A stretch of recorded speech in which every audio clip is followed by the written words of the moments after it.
ముఖ్యంగా ఒక visionary leader Chandrababu గారు లాంటి వాళ్ళ ఆలోచన ఎట్లుంటుందనేది ఇది ఒక ఉదాహరణ.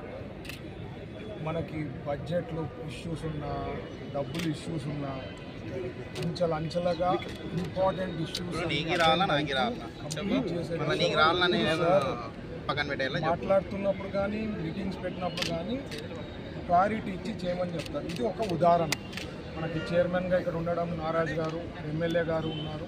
సో చెప్పారు బ్రీఫింగ్. ఇక్కడే ఈ బస్ స్టాండ్ ఎంత ప్రాబ్లం ఉండింది, ఎన్ని ఇష్యూస్ ఉండింది, ఈవెన్ మనుషులు పోతున్నప్పుడు కూడా పైన స్లాబ్లో రాళ్ళు పూలు పడేది, ఆ పరిస్థితి ఉండేది. ఇమ్మీడియట్గా అటెన్షన్కి రావడము, 5 కోట్లు శాంక్షన్ చేయడము, మోడ్రన్గా ఈ బస్ స్టాండ్ తీర్చిదిద్దబోతున్నారు మన నారాజ్ గారు. వాళ్ళు టీం అంతా ఒక నీట్గా ప్లాన్ చేసుకొని త్వరలో ఇక్కడ బస్ స్టాండ్ ఏర్పాటు చేసే దాంట్లో వీఆర్ వర్కింగ్ ఆన్ ఇట్. ఇవే కాకుండా అభివృద్ధి పనులు కానీ, సంక్షేమం కానీ ఒక ఎన్డీఏ ప్రభుత్వంతోనే పాసిబిలిటీ అవుతుంది. ప్రజలందరూ కూడా గమనించాల్సింది ఏమంటే, ఈరోజు మీరు చూస్తే అంబాటి రాంబాబు చూసింటారు. ఈ పార్టీకి ఏం మాట్లాడతాడండి? బుద్ధి జ్ఞానం ఎవరికన్నా ఉందా అట్లా మాట్లాడే వాళ్ళకి? అసలు కామన్ సెన్స్ ఉందా అనిపిస్తుంది నాకు. ఒక ముఖ్యమంత్రి స్థాయిలో వ్యక్తిని పెట్టుకొని ఇష్టానుసారం బూతులు మాట్లాడితే మనం అందరం ఊరికే ఉండాలన్నా? బొంబాటి చేస్తారు. ఇప్పుడు ఆయనకి నాకు తెలిసి 4th డిగ్రీనో 5th డిగ్రీ మూతికి పెడితే మాటలు సగం అవుతుంది. ఎందుకంటే ఇక్కడ వైఎస్ఆర్సీపీ పార్టీ వాళ్ళకి దిక్కుచోట అసలు అర్థమవుతా లేదా సబ్జెక్టు, లేకపోతే ఇట్లే బిహేవ్ చేస్తే రేపు మరి వస్తారన్న ఆలోచన ఉందా? నాకు అర్థమవుతుంది. ఎందుకంటే ఎవడట మాట్లాడండి, బర్త్డే చేస్తే రపరప గొర్రెలు నరుకుతారు, రక్తాలు వేస్తారు. అసలు వాట్ ఈజ్ హ్యాపెనింగ్? అసలు ఈ పార్టీని కంప్లీట్ బ్యాన్ చేసి పడేయాలా.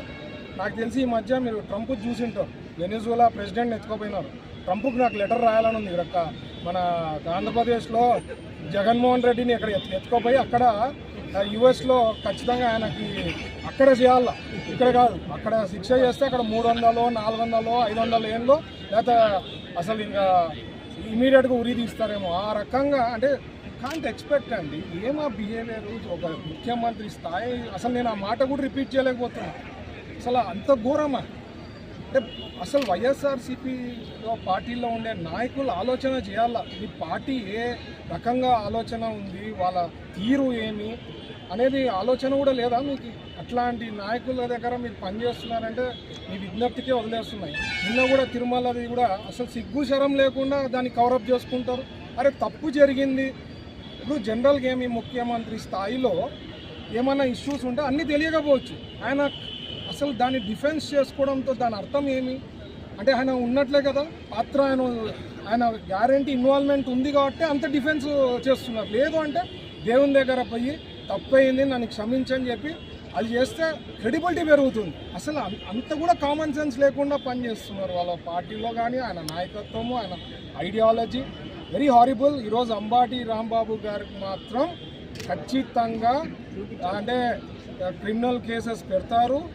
ఎట్లా అనేది ఫ్యూచర్లో నోరు ఇప్పకుండా వైఎస్ఆర్సీపీ పార్టీ వాళ్ళు ఒకవేళ విమర్శించాలంటే సబ్జెక్ట్ పైన మాట్లాడాలి, అంతేగాని ఇష్టానుసారం మాట్లాడితే చాలా బాధాకరం. అలాగే నేను నిజంగా చెప్తున్నా, డావోస్ పోయినప్పుడు నాకు ప్రెసిడెంట్ గారికి దొరికినంటే లెటర్ ఇచ్చి మా జగన్మోహన్ రెడ్డిని ఎత్తుకోపోండి సార్ అని చెప్పి చెప్పాలని అంత ఇదిలో ఉండింది నాకు. ఎందుకంటే అప్పుడే ఇది ఇష్యూ బయటికి వచ్చిందన్నమాట. తిరుమల మాట్లాడుతున్నా అంటే something is wrong with their party. వాళ్ళు కానీ సరి చేసుకోకపోతే సింగిల్ డిజిట్కి పడిపోతారండి. Thank you.